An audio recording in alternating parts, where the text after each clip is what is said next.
Good afternoon all. Excuse my voice a bit hoarse. I just want to begin the press conference by extending sincere condolences to the Crockle family on behalf of the Bermuda Police Service, as well as his friends and those of the East community. Obviously, this has been a very traumatic time for everyone involved in this, especially considering how this happened and the number of people that were present on Woodlands Road at the time. The negative impact a single incident like this has on the community as a whole is profound, especially when we consider that Mr. Crockle was a young man who was in the prime of his life, a father, a brother, uncle, son, and a friend to many. This marks the second shooting death of the year in Bermuda, and this is the 29th since 2009 when the shooting increases began. When we consider that since that time 29 men have lost their lives alone to gun violence, another 63 on our roads, this has got to be a cause for concern in our community, the continuous loss of our young men. Tackling criminal gangs is the #1 priority for the Bermuda Police Service. We continue to review our operational deployments and strategies with the aim of focusing our efforts on those individuals who are likely to cause the most harm to Bermuda. We always encourage victims and indeed witnesses to come forward and talk to us. In recent years, we've obviously done some upgrades in an effort to target and catch and convict these violent criminals. We've obviously increased our CCTV. It's now island-wide.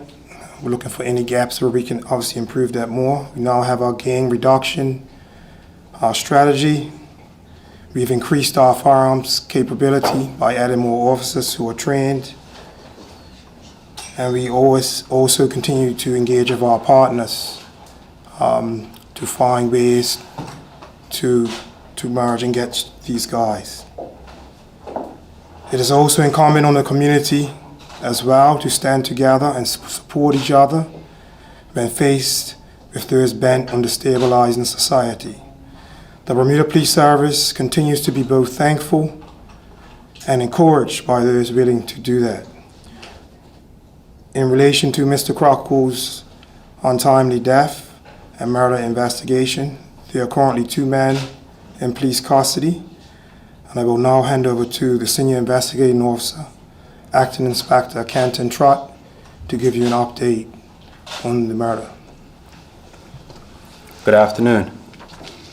At 2:57 on Monday the 20th of June 2016, the first call was received regarding a disturbance on Woodlands Road in Pembroke Parish.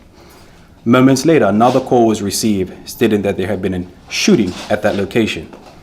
Police officers quickly attended the scene and found the victim, 30-year-old Crockle. An officer provided first aid to Mr. Crockle until he was transported to the King Edward Memorial Hospital, where he was later pronounced dead. A full investigation immediately commenced into the circumstances surrounding this fatal shooting. During the course of this investigation, search warrants have been conducted and other investigative leads pursued, which led to the arrest of 2 men in connection with this incident. There were people in the immediate area where the shooting took place, and we are appealing to all those who were there to come forward to assist with the investigation, if they have not done so already. We would like to thank those witnesses who have come forward already.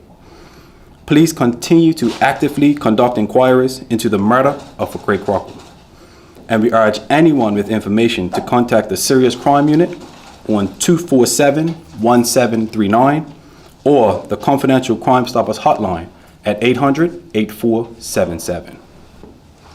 There was a stabbing in the area. It has not been established whether the 2 are linked or not. However, we are conducting investigation into the stabbing as well. Any suspicion of gang involvement in this situation? The victim in this matter has not been identified as being involved in any gang activity. However, we're still pursuing every lead. These arrests were made shortly after. One was made on Monday and one was made yesterday on Tuesday. Our inquiries have indicated who the potential suspects were, and we pursued those leads, and as such, people have been arrested. We are hoping that people finding themselves that if they saw something or heard something or felt anything suspicious, to just contact us. No matter how small or big it might be to them, it could be important to us. With this investigation, it's putting pieces together. So no matter how small you think it might be, call us and speak to us and let us know what you saw, heard, and did.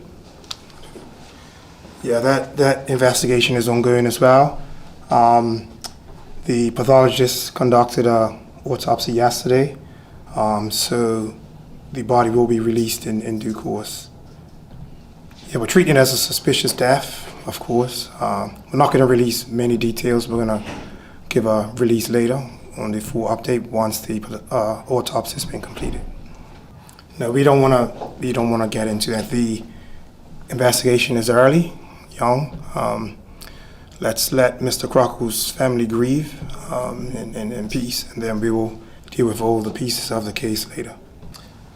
Sierra is, if you look at most recent cases, when we do the studies on the statistics, it shows that it's pretty much the same firearms being used in a lot of these unfortunate shootings. We have been lucky or fortunate enough to see some of these firearms, but obviously from the tragedies recently, things are still happening. So it's about trying to establish where these guys are, because once we start finding the firearms, they obviously change their tactics. They're sometimes a step or two ahead. So we need to step up and continue to step up our game so we can target these firearms.